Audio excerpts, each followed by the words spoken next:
going on, everybody? My name is Wally the Crypto Hunter. How's everyone doing today? I hope the weekend was well. And well, tomorrow's Monday. Everybody loves Monday. But without any further ado, today we're having another episode of Just Crypto Talk. And we have my friend here, Daniel Gayton, in the house. What's going on, Daniel? Well, nothing much. What's going on, Whitey the Crypto Hunter? How are you? Chilling, brother. Yeah, Just taking it easy one day at a time, man.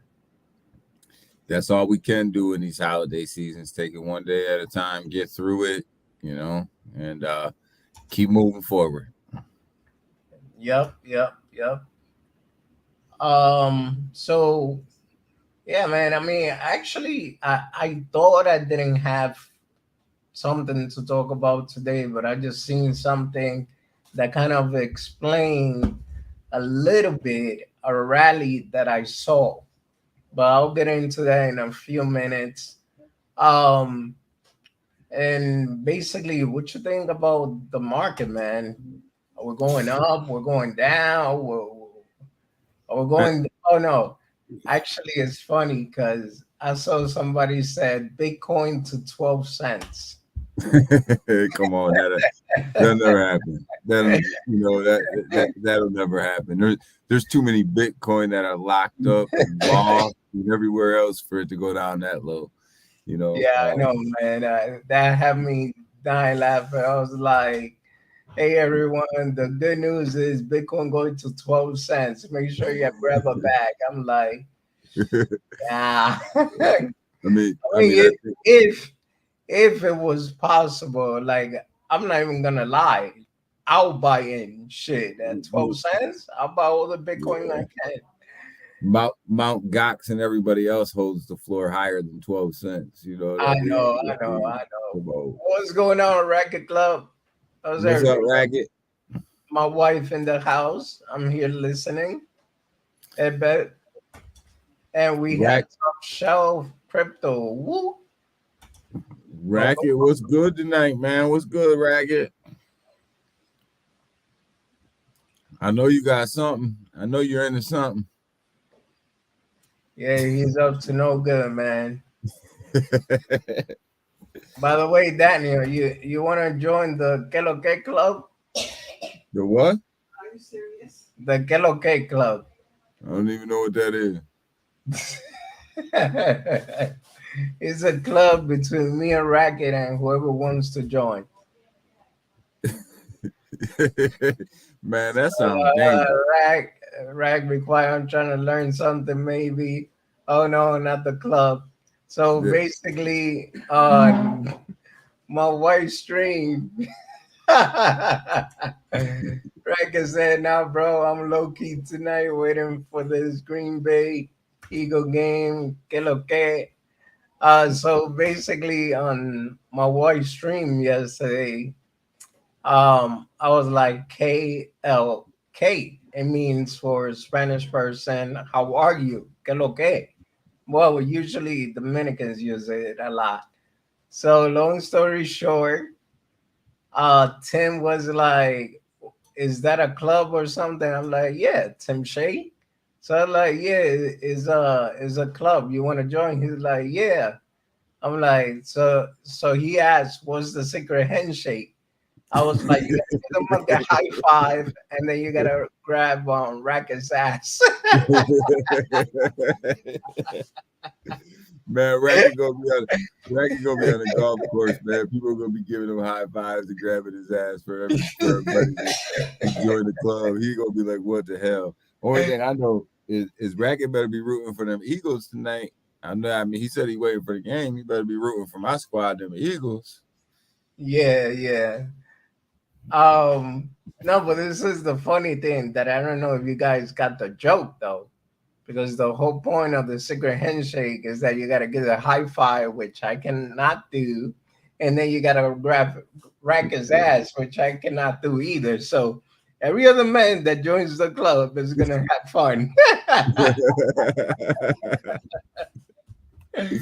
But all right, Man, you guys, man. What we gonna do when you a racket, man? Nah, we've been having fun, man. That's Man, for sure. listen, you gotta have fun with this stuff, man, because if you don't, it'll stress you out to the max. You gotta have fun with this investment thing. You gotta have fun with this crypto thing. I mean, I know we're talking about money and stuff like that, but you gotta really have fun with it too, because For man, sure. if it'll keep you up at night if you don't. So, like stuff like that, man, you got to surround yourself with people who can crack a joke and bust on you a little bit too. So I like that. Yeah, man. I mean, I'm usually always a clown. I try to keep a serious face when I'm on YouTube and stuff, but in reality, man, I'm a clown. Like my friend one time, he was like, "Man, are you ever gonna be serious?" I was like, "Yeah, when I'm dead, you're gonna see. I'm gonna be dead serious."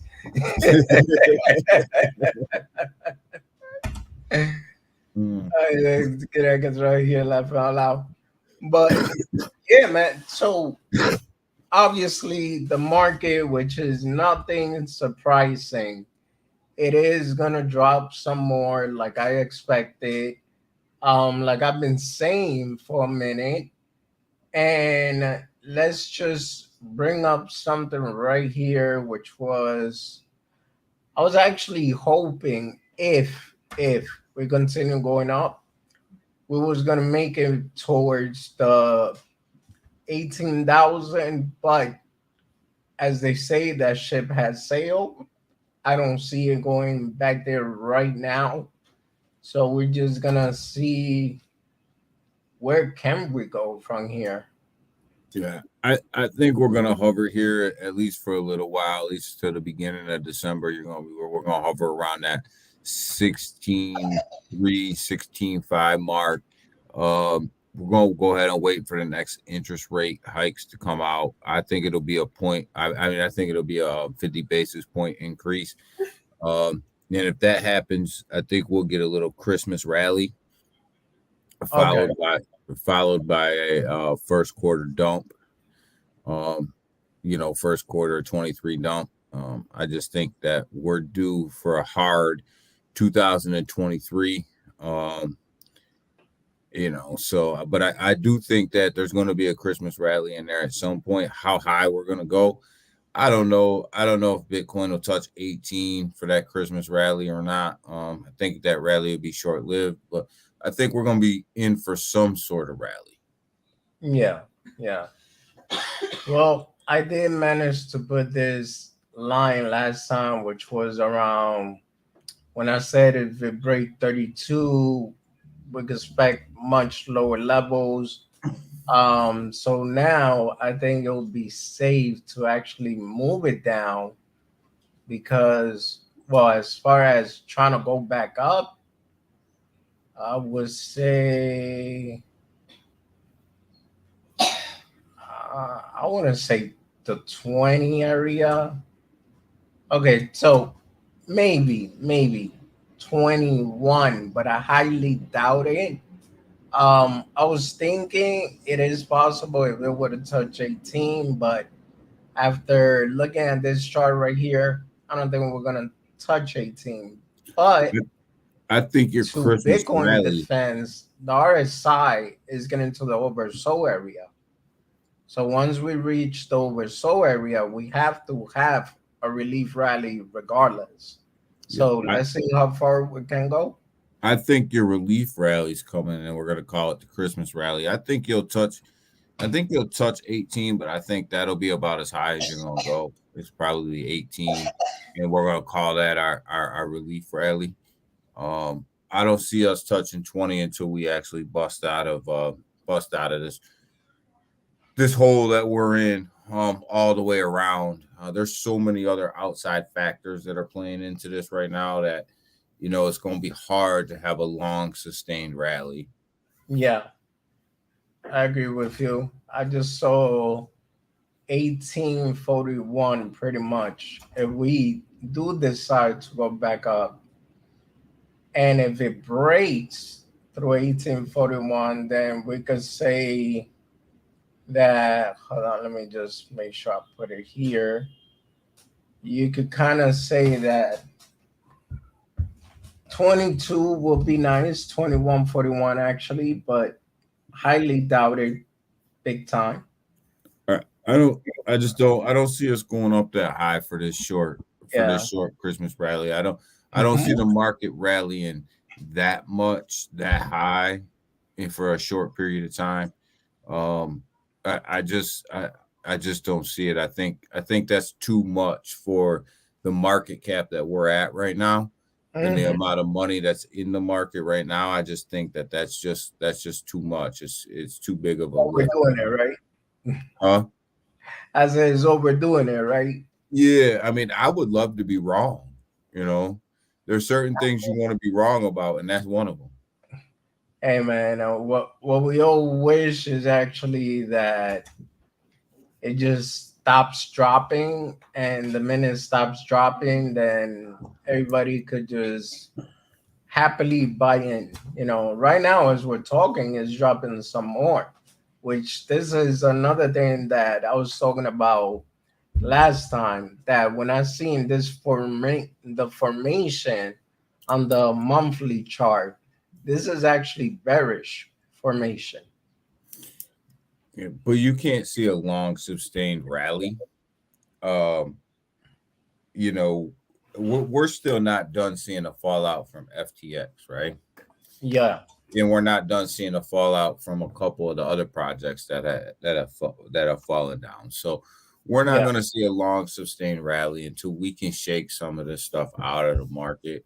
Um, and you know, so everything that we see now is going to be short term, short lived, just because there's too much there that's dragging the market down.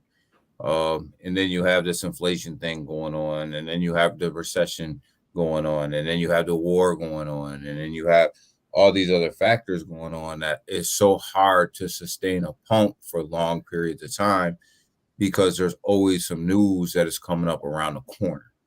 exactly. And there, I totally agree with you, especially the fact with FTX, the hacker, the so-called hacker Mm-hmm. that stole all those Ethereum is still in his possession. So whenever he wants to just dump the market or dump those Ethereum, he just do it and that's it. Well, what he was doing is he moved it from Ethereum to Bitcoin a couple of days ago because he was short in Bitcoin and basically manipulated the Bitcoin price. So he moved most of that Ethereum to Bitcoin, and the speculation is that he's going to come back and basically short Ethereum because he can manipulate that because Yeah, there's he has so much power over that because he has so much money into it that he can absolutely manipulate the price. So he can start shorting that and make his money on the way down. So it's one of them things where like he's moving that money around and he or she, I'm not gonna call it what it is. I mean, Caroline's still sitting out there. Oh, sweet Caroline is still sitting out there, so she don't believe in stop stop losses, losses. Yeah, and this is elementary math to her. So she could be the one out there shorting the market and moving this Ethereum and Bitcoin around as well. So you know. yeah. That's actually crazy, and I forgot who I was talking to about it. But yeah, man. I mean, you don't believe in using stop losses. You believe that, Waddy? You believe what she said in that interview? I mean, it's hard to believe, but at the point where she will come out and say it with such confidence, you never know. I mean, there are crazy people out there that got no problem getting wrecked. Obviously, if they got enough money. So this is my thing. Before, I was one of those that used to think, stop losses is more like manipulation move. Like, let's say, for example, you put a stop loss and then I don't know, maybe the crypto exchange itself decides on purpose to just, if you're shorting, to pump that coin just so you can hit stop loss and then make the money. But um at the end of the day, I still think that's something irresponsible for any trader. So even the most pro use stop losses. Here's how I look at this, Waddy. These guys all went to highly well renowned schools, right? Yeah, And they all have degrees in finance and business and things like that, right? correct. They knew good and damn well what they were doing, and they knew good and damn well how to do it. Exactly. So she knew what a stop loss was, and they used them. Um, it's one thing to play cute and dumb on TV. It's another thing to actually be cute and dumb. You know, Yeah. so I mean, Oh, hold on. We got Chuck of Crypto in the house. He said, "Yo, check this dude out." That's what I'm talking about. What what's up, up, Chuck? Chaka? How you doing, bro? So I mean, I got some stuff coming up on FTX. Next week I got some new information that I got. Not really new information, but a compilation of information that I'm going to be putting together about Sam Bankman-Fried and a lot of the stuff that he did and how we kind of got here. So I've been putting that stuff out on FTX, and I'm going to tell you, people are playing these guys like they're sweet innocent fools, and I'm telling you, they're not sweet innocent fools. They're highly educated, highly sophisticated um, robbers, and they rug pulled the whole industry. Yep. FTX was a rug pull. It was one of the most sophisticated rug pulls in the history of crypto. And the same thing that Sam Bankman-Fried was up in Congress arguing against for policy, he was doing himself. He rug pulled the whole industry. Yeah. And I challenge anybody to tell me that FTX wasn't a rug pull. It was. It fits every definition of a rug pull you could possibly fit into it. So, you know, in Sweet Caroline up there, she was just as much as guilty as Sam Bankman, and you got the New York Times writing an article about her about how she likes Harry Potter and she really didn't know what was going on, and then Oh, shit. you have with the Washington Post writing an article about Sam Bankman-Fried as if he's the next thing the closest to God. You know what I mean? And Yeah. Oh yeah, then I saw that guy. If it's the same one we're talking about, that it was like I think it was Crypto Banter that asked what did he think about SBF, and he's like, if he knock on your door asking to let him borrow money, will you let him do it? He said yes. I was like, are you serious? listen, why these guys were so sophisticated in what they were doing, Yeah. in how they were short in the market, and how they utilized that FTT coin to rob the liquidity and rob the people, right? Yep. That the way that they manipulated and played this market will be a Netflix show all into itself. Oh And yeah. I'm telling you right now, the way that they're being portrayed as these sweet innocent people that didn't know any better, Yeah. that's a bunch of crap, because the schools they went to, you don't get into them schools by not knowing what's going on. Exactly. Or by being stupid, pretty much. Right. By the way, we So got Tim Shea. We got Eddie Turner in the house. No, I totally agree with you, Daniel. But it's so funny because actually you look at them and you would think like, nah, they can't, they couldn't. But yet their brain, is like the IQ is way superior. I mean, they managed to get access to government and all that. So yeah. Yeah. So, I mean, and here's the thing is I'll let you kind of into a little bit about some of the stuff that I'm working on, right? Like All right. Sam Bankman Fried met with Gary Gensler not too long before he declared bankruptcy with his attorney, right? Guess who his attorney is? Who? The attorney for FTX is an ex-attorney for the CFT. What is it? CFT. FTC? Yeah, who was actually Gary Gensler's attorney? Was the FTX's Gary Gensler's old attorney when he worked for the CFTC was actually Sam Bankman Fried's attorney for FTX. They met together. What Damn. they what they talk about? What they talk about? That's crazy. Why are they meeting? What are they talking about? You know, and this attorney obviously has access to Gary Gensler. He used to be his attorney when he worked there. So, a lot of shady business going on around there. Yeah, and And also about a bank that they own. FTX owns a bank. So, but I don't have the full details on that. I can really comment, but at the end of the day, yeah, there is a whole lot, you know, going on than what it seems, and it's just crazy.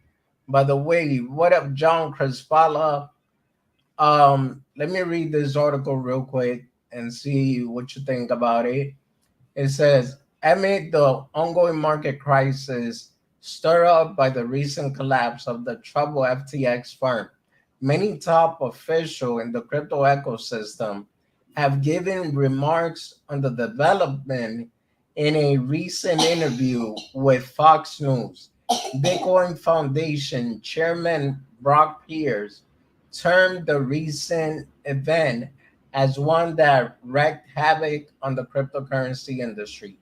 He further said the development was the biggest scam he had ever witnessed. Pierce, however, cites that the failure was not associated with the technology failure or Bitcoin, but rather legacy and transparency incompetence. Despite the much damage caused to the industry by SBF action, Pierce is still bullish on crypto and believes that space will reach greater heights in the financial sector. According to him, bad actors are not as bad for the industry as they help the system grow better. Although many people might feel their action pinch. I don't know what's this. I'm not gonna play it just in case copyright. When asked whether the recent event will cause a slower Bitcoin adoption rate by institutions, Brock affirms that the development had and will still have a definite big negative impact. The chairman further criticized big financial institutions, notably Sequoia, I don't know that lend money to FTX without gouging the diligence of SBF, which caused them to write down all their investment in the firm. Uncertainty and doubt are on the amid SBF Free State. The interviewer, uh, what a plátano, the interviewer notably brings up the issue of where 7 billion went to the politician before filing for bankruptcy, hence posing the question of his justice will be served early upon hearing of SBF case due to what seems to be good political relationship.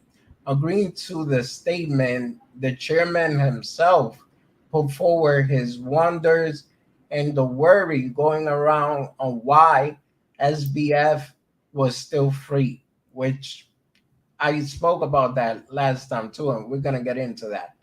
The roaming around, they even scheduled to speak at New York Times deal, new book conference alongside prestigious individual, and cannot help but wonder how that was happening.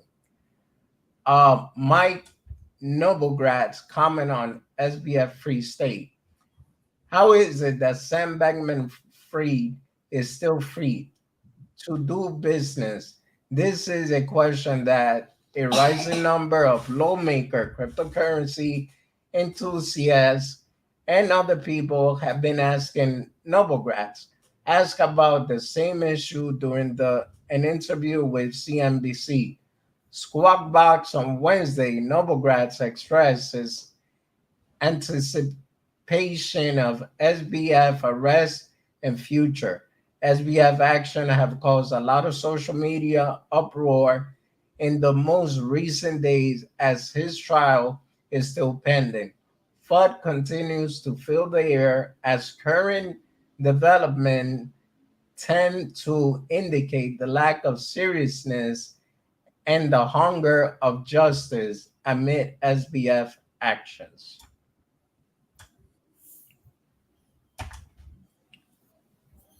So, real quick, this is my input on it. I've been wondering the same thing, just like I've been wondering, how is it, thanks to you, and obviously shout out to you, that you discovered the whole Rico case they had going on. So, how is it that they even allow him to create a business within the United States? That's a lot of things that it does not make a lot of sense. It doesn't add up. And it really makes you wonder what the heck is going on there. Well, there's a lot going on. And, I mean, I can tell you that if you dig deep enough, he donated $1 million to Mitch McConnell's PAC fund a couple of days before he declared bankruptcy for the company. Yeah. So there's a lot going on there. And my take on that article, and I believe that they're correct. What we have going on in the industry right now, and this is something different that a lot of people, I don't think we focus enough on, is the issues that we have in the cryptocurrency industry right now have nothing to do with DeFi. Yeah. Aside from the rug pools, aside from that stuff, right? The actual crippling of the market is not DeFi.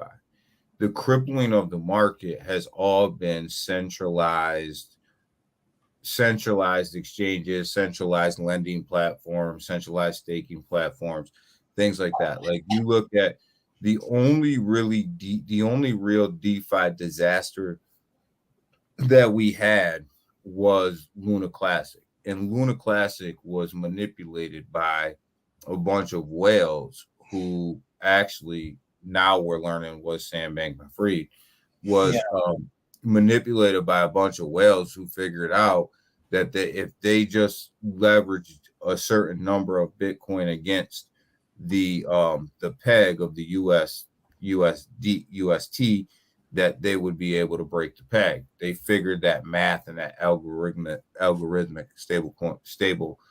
They figured Yeah. it out. So, but really, when you look at Voyager, that's a centralized exchange. Absolutely fell, right? When Yep. you look at Celsius, a centralized lending platform, fell, right? When you look at FTX, a centralized trading platform fell. When you look at Genesis, who's getting ready to declare bankruptcy, centralized lending and staking platform fell. You don't hear of these. Uh, the problem isn't in DeFi has its own issues, right? Yeah. But the issues that are killing the market right now are all centralized issues. They're all built around centralized exchanges, centralized lending platforms, centralized. And not only are they built around that, these are the people that are actually taking your money. Because at least in a DeFi world, right? If you make a buy and sell, you have your tokens, right? Yeah. In a centralized world, when you make a buy and sell, you don't have your tokens, you don't own them. So you lose them. So you don't even have a chance to sell them. So, you know, it's it's one of these things that you look at and you go, so who are the people that are really putting the crypto market in danger right now? It's not DeFi, it's decentralized exchanges. Um, and so I agree with him. I agree with what he's saying in that article. Is the issue is decentralized exchanges. The issue is decentralized, this the whole centralized of this without any backup or guarantee because you're centralized. So that's the issue, and it breeds people like Sam Bankman-Fried to be able to have access to all this money and take control of all this money and take advantage of people. This breeds crooks like this. And let's just call it for what it is. Sam Bankman-Fried and the gangbang crew are crooks. Yeah. No, and this is the funny thing, and I agree with what Platano Jones was saying. How is it that the guy from Tornado Cash is locked up and Sam Bankman Free it's out here doing his thing like nothing is going on? And this right here explains it too. Look, 7 billion went to politician before filing for bankruptcy. So if they gave $7 billion to the politician, wouldn't you say that's more like protection money, if you ask me? Well, yeah, there's no doubt. There's no doubt about that. And you know, you, I don't know how else to say this to people, but the more and more that we open this up, right? The stinkier and stinkier that this thing gets. And the problem is that the politicians and everybody else don't want you to open this up because the stinkier it gets, the stinkier they get. Yeah. No, I'm over here reading what Chaka said. Journalism doesn't understand how catastrophic what he did was he ruined people's life, which is true. Platano Jones said, "All journalism understand Chaga is a choice to push the agenda." John Chris Fowler says, "You guys hear WA Washington Post? I'm guessing was making SBF look like a hero. Yeah. How? How? Not only did he look like a hero, go do your research.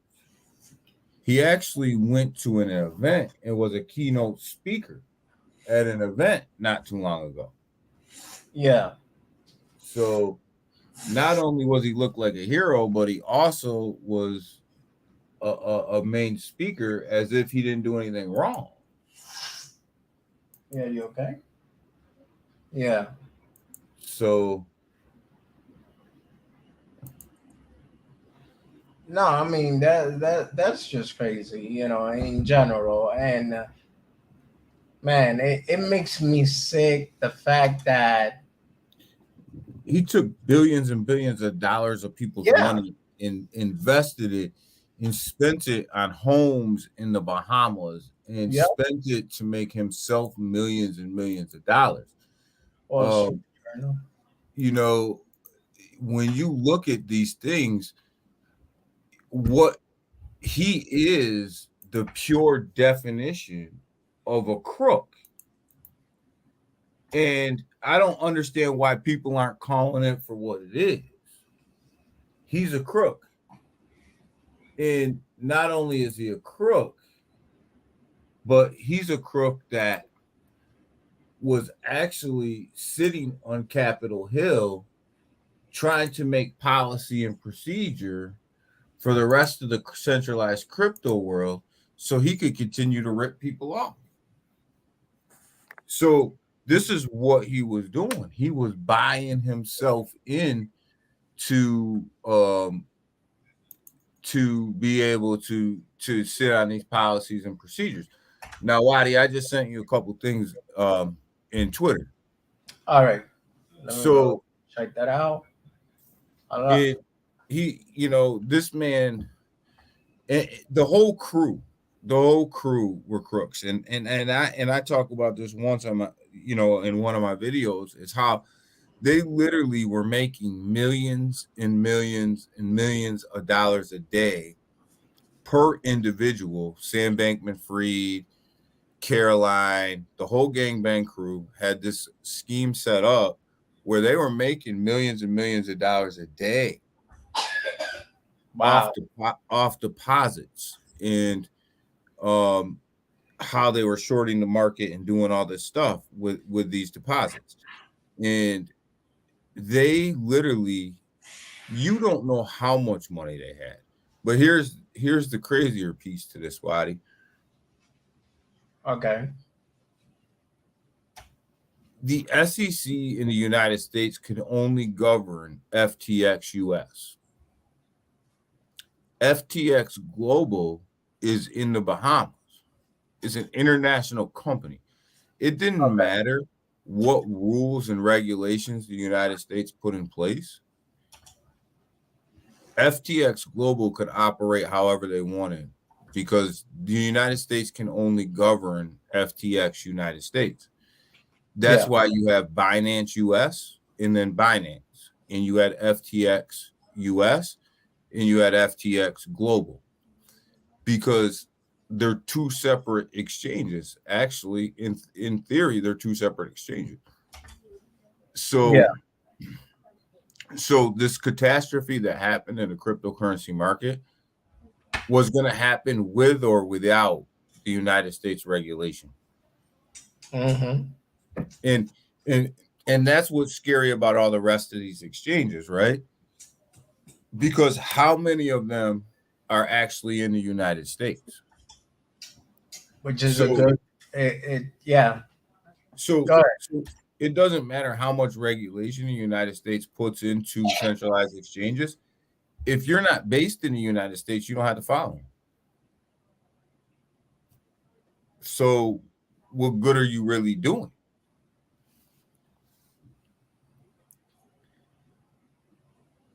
No.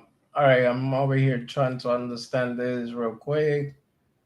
But wait, there's more. Gary Gensler met with SBF, FTX official, and Guyana Carlo MK. Don't know who that is. Uh, You know who Gayton is? nope. Gayton's the guy that's spearheading the digital dollar.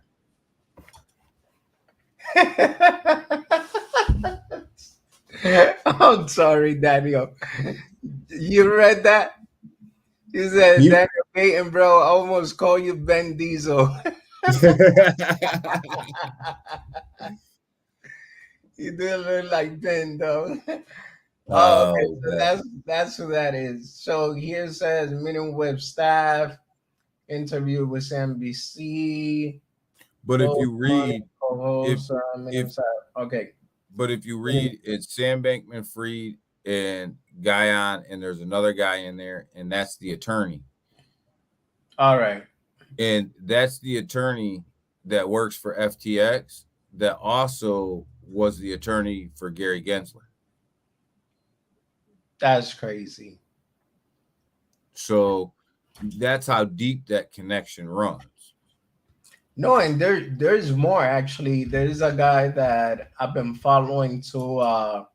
Ryan Mata, he's been just like you. Yeah, just like going through their garbage can and finding out every little single detail. Yeah. So but that's a good thing though. So if you pull up the other one that I sent you, Yeah, that's what I'm trying to do here. Hold it's on. called FTX policy. Oops, not this. Yeah, What you got going on over there? Why do you clicking? nah, some World Cup. Clicking on all your NFTs.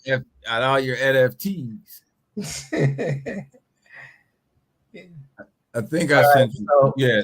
So this right here, Waddy, this is called FTX policies, right? And it's a website I found.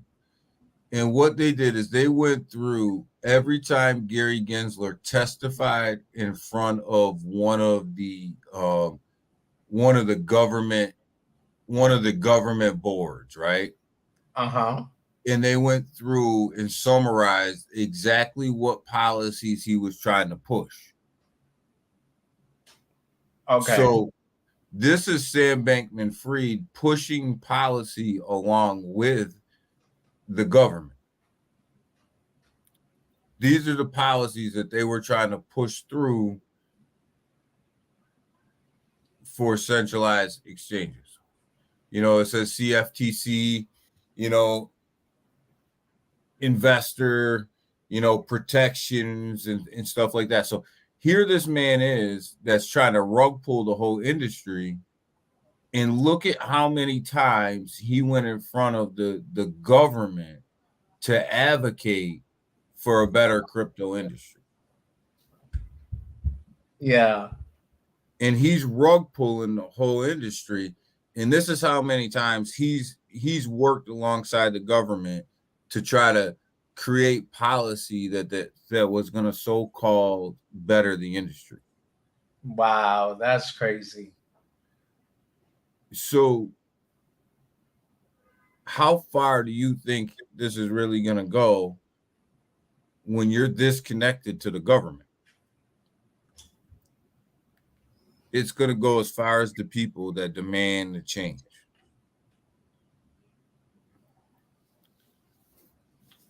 You know, there was a thing, and damn, I should have saved the picture where it's connecting also the dots, talking about FTX, I mean SBF, aunt, and a couple of other people, and connected to couple of the politician. And yeah, man, that's, like I say, it's just insane how And big this whole thing is. yeah, I just told you, like, a couple days before he declared bankruptcy, he Yeah. donated $1 million to Mitch McConnell's PAC fund. Wow. Why is he doing that? Why is he donating $80 million to the Democrats? Why is he donating money to the Republicans? Why does he dump in $1 million in Mitch McConnell's fund? A couple of days before he declares bankruptcy, he's buying his way to policy. Yeah, no, like I said, it's protection money, pretty much. I don't know if Chaka's still here, but I seen Chaka's video today where he was talking about how the article came out about Sam Bankman-Fried and he was mad because they were painting him like a saint. Go back and read the one they wrote about Sweet Caroline. Go back, look No, at this stuff. I like this one. The largest recipients of this whole scam, the president and Biden be like, "Yeah, I got rug, and I use that money to get reelected." Y'all got rugged. He rugged the whole industry. Sam Bankman-Fried and the gangbang crew literally rugged the whole industry. Yeah, it is so cool that everybody's going after Sam FTX disaster. So they are trying to make crash and backfire on them. Preach is unfortunate that content creators are the only one brave enough to tell the truth. Do your thing, Daniel. But but Actually, let me see. Hunter. All right. but I was gonna So, tell Chaka, if he read that one article that made him mad, read some of this stuff. Because if that article made you mad, Chaka, this one gonna have you. This stuff right here will have you ready to make videos that you want to come out of your screen at. You know what I mean? yeah. So, I mean, it's like I said one time. I usually try not to like fight any project or bring drama or anything like that. But in this case, I feel it is important. It's not about the drama. It's more about bringing out the truth to light. You understand? Like if a project, it doesn't matter if it was Ethereum itself, Vitalik Buterin, whatever, you know, hey, we gotta call them out because at the end of the day, the people that's getting hurt is every single investors.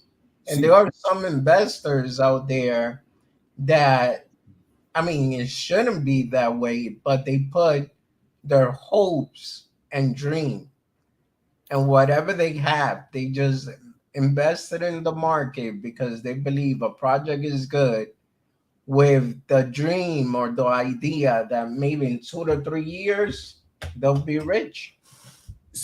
and I'm all about keeping it 100, right? Why do you know this about me? Yeah, If it walks like a duck and it quacks like a duck, it's a duck, and we're gonna call it a duck. We ain't gonna call yep, it anything else but a duck, right?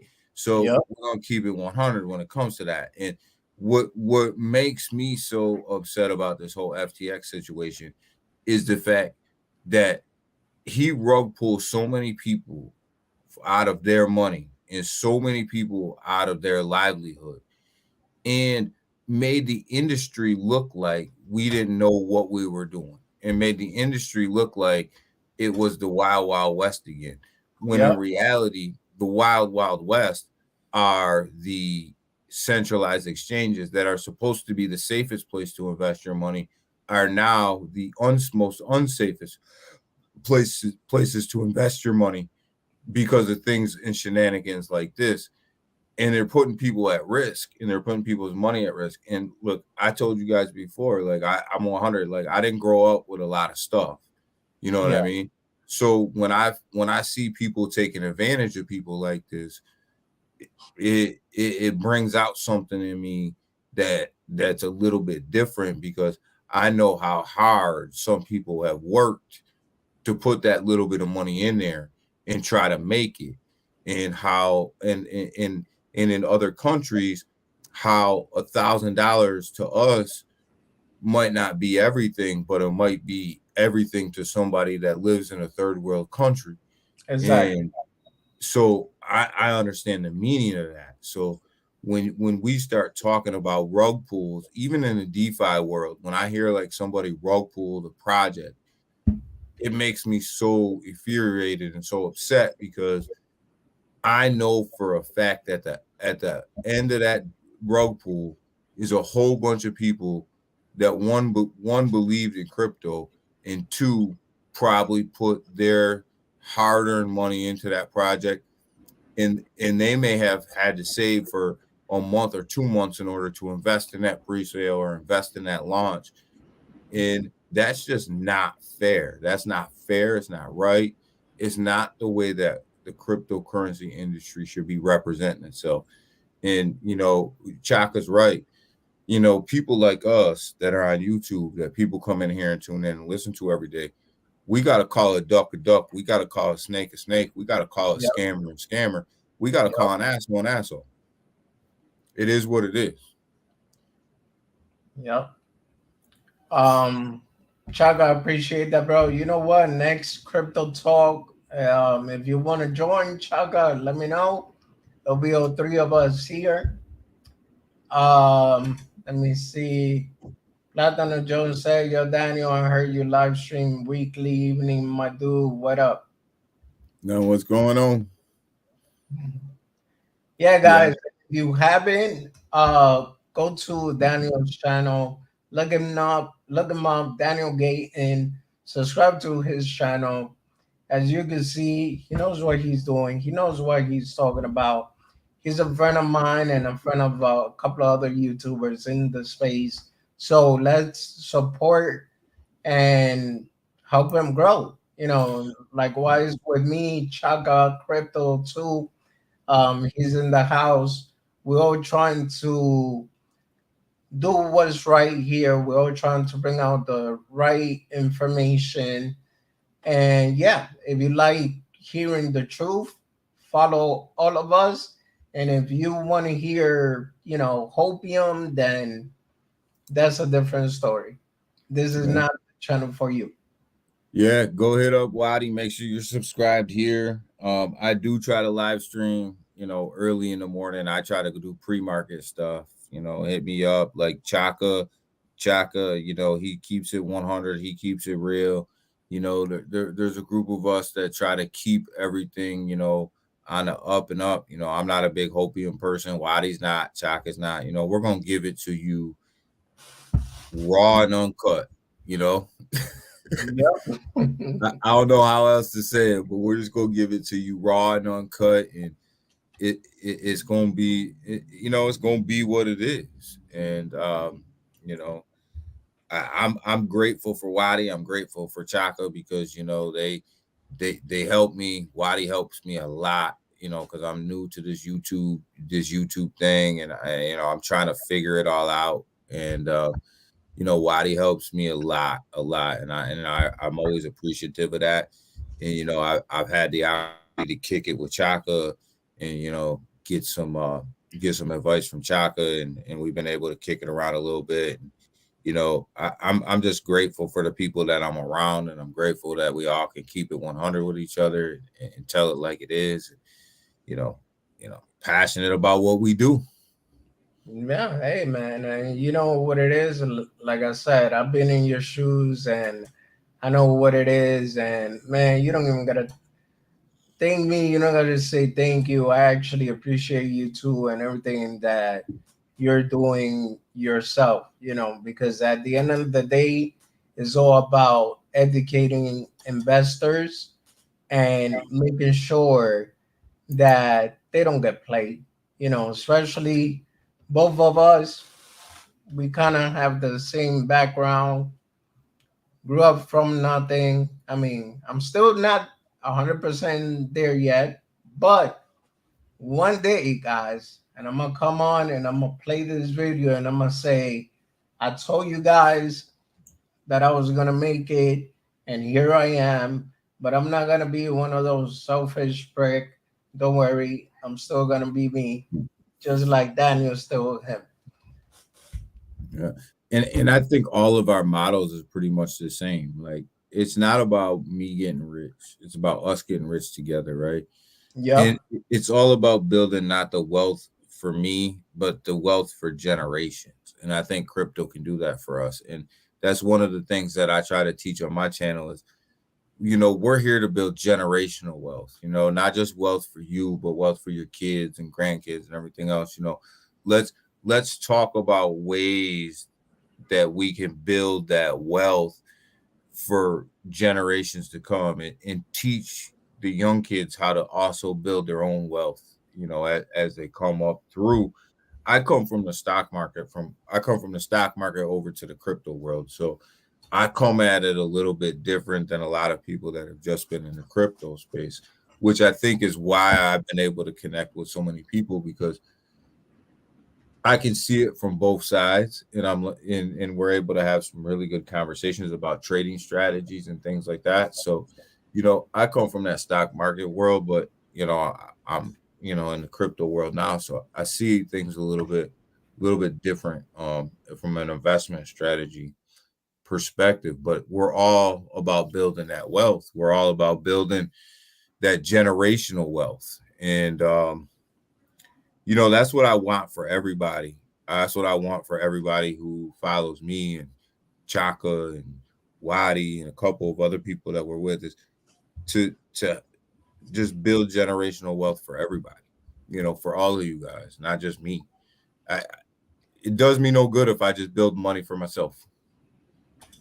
Yeah, that's right. It's like they said. Well, I really don't like the saying because it sounds kind of weird. You scratch my back, I scratch yours. But in this case, we're just doing it in general for everyone. Mm. That's it. Yeah. So, but yeah, guys, that's the link to Daniel's channel, and just in case I have it up here too. And yeah, just like, subscribe, and follow him too. Like big time. Check out the information he has. He actually digs in deeper to the whole FTX thing than I do. I'll be honest with you. I do research it a lot. I know that this is deeper than what a lot of people think, and I limit myself to certain things, but at the same time, I know it's a necessary evil to talk about What? it. Waddy lets me call him up and go, "Can you believe I found this one, Waddy? What the heck is going on? What Like, did you happened? see this? Did you see this, Waddy?" Whoa, what happened? I said, when I call you up about FTX, and I go, Oh, "Did you yeah, see yeah, this, yeah. Waddy? What is going on? Did you know about this one? Did you see this?" Yeah, actually, we stayed texting each other back and forth. But, do you see this information? And he'd be asking me the same thing. And, that's what it's all about. Um, Being a team and just with everybody, Chaka and then the rest of the guys too. Um, why even go with the, what you call it? Oh, the whole rivalry thing. Oh, he's trying to take my spot. People, we're not in kindergarten anymore. We're grown adults, and all we gotta do is just, if we try to work together and grow as a team, I feel we're gonna be more successful that way than trying to be a lone wolf. Just saying though. Yeah, and I think the great part about this crypto space is, one, it's big enough for everybody, and two, everybody comes at it a little bit differently. So I always like to say, like, if I take some of what, this person says, and then some of what this person says, and then some of what this person says, and I'm able to develop my own trading style or something like that, then that benefits me. But yeah, I'm an active listener to everybody around me about different strategies they have, or different tokens that they may be looking into, or you know it makes me better, because sometimes, I may not take somebody's whole trading strategy, but I might take a piece of it, or I might take a little bit of it, and it just makes me so much better, because I look at things in so many different angles. So Yeah. See, I like what Chaka said here. I just want to see everyone succeed. If I happen to get a few subs on the way, that's just a bonus. yeah, yeah, yeah, and I think that's kind of how we all come at it. Is we're just trying to educate people and talk to people and build and help people build wealth, and we don't have all the answers, but we can all kind of get through this journey together. That I think, if we take 100 people with us, or if we take, you know 2,000 people with us, the value is that we're taking people with us. Exactly. But Daniel, today I'm actually gonna cut it short. Trying to make it an hour for the simple fact, which is something that I don't know if you notice yourself, but when you do a longer stream, like more than an hour, at times the audience kind of like start getting bored and stuff. So I'm trying to keep the stream minimum 1 hour. I try to keep mine to an hour too. So And I I get will, no, I'm saying you're doing it for an hour or two or I'm two doing hours. 1 hour. Okay, okay. I thought you An hour two. That's different. Okay. Yeah. But yeah, man. So Daniel, any last word? Well, first, thank you, like always. Thank you for stopping by and accepting the invitation, and let's continue to grow together. And there will be more streams like this. Y'all are going to see a lot more of Daniel and Wadi on stream. Still making the arrangements with Daniel. And yeah, just know that we're pushing forward no matter what. And Yep. anybody that wants to join, later on one of those streams, just shoot me a DM and we'll work it out. Chaka, especially you, bro. Yep. And I just want to say thanks for everybody for showing up. I know we kind of just had this conversation today, and you know what? Sometimes it's just better just to have a conversation rather than just look at a whole bunch of charts and things like that. It's just better to have a conversation, and I enjoyed that tonight. And I appreciate everybody who stopped by. You will see more of Waddy and Daniel streams. You'll see them both on my channel and Waddy's channel. Mix it Exactly. up a little bit, and then hopefully scoot over to Chaka's channel too, so that we, all three can kind of get together and move these and move forward. So, I appreciate everybody, and I kind of hope you guys got a little bit of my background today. Kind of where I'm at and the things that I do, where I come from, because I know you guys are all sub to Wadi, so you may not know that. So I appreciate that, and I can't wait till next time. All right. Well, with that being said, everyone, thank you for being here. Thank you for watching. Have a blessed night. Have a good one. And peace out, everyone. God bless.